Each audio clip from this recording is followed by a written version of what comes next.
Okay, this is my problem solution speech. This is audience member number one, Mama, and audience member number two, Dad.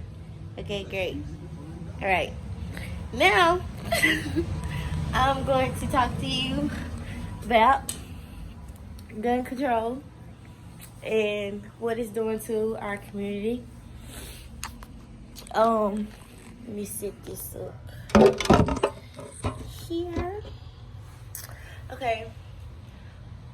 One, gun control has been around for decades. It's not just something that has happened.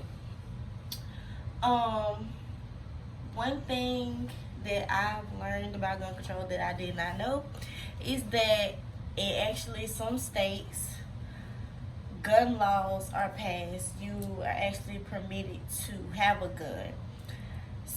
Not saying that I didn't know that you couldn't have a gun, but if you kill somebody and the gun is in your name, it's not saying it's a guarantee that you will go to jail.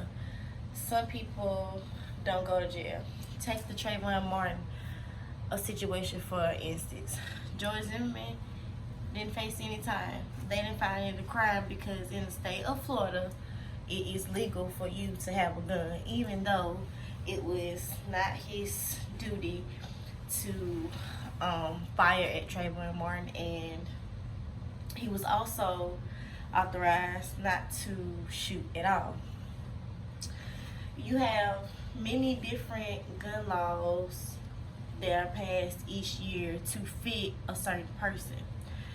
As the president, Donald Trump, this is a problem simply because we were about to go into war because of the missile being targeted over in Iran.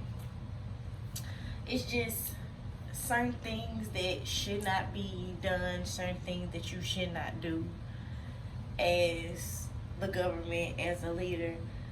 Like, this is a problem and there is no solution. So really, there is no solution to gun violence, because you can say one thing and it will be your opinion. Doesn't mean that someone will have to necessarily agree with you.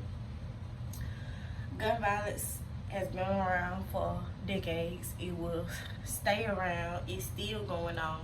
Even with the different viruses and stuff that's going on, gun violence, it's one of the major issues.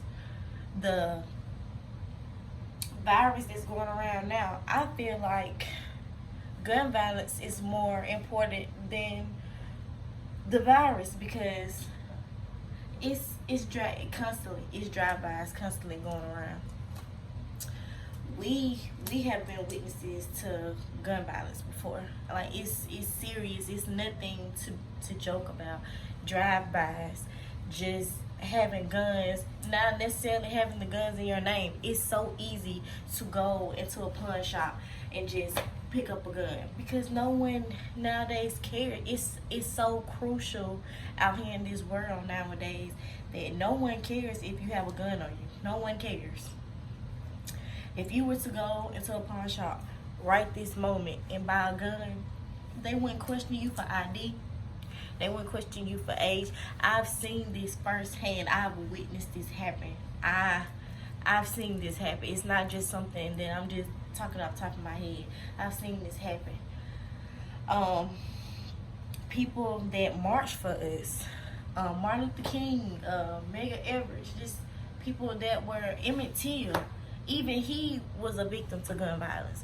He wasn't just beaten up and bruised and just threw in a pond. He was shot to death. And people fail to realize that this is our world. This is the world we live in. It's not just here in Mississippi. It's everywhere. And I think it's worse everywhere else than it is in Mississippi, even though we have our share. We have our deal. Every other day is somebody on the news from gun violence. I promise you, if this virus would have never came up when it did, someone else would be on the news from getting shot. Even Even we just found out a victim was killed from having the virus, so they killed him just so he wouldn't spread it because they say there's no cure for it. Like this is the world we live in, y'all, and this is a huge problem. This is a problem here in the United States, and if we don't get it together, the population is gonna get smaller, smaller, and smaller. That's all I'm saying on that. I mean, it's really repetitive. So you can go on all day about this. It's really repetitive. And I hope it gets better.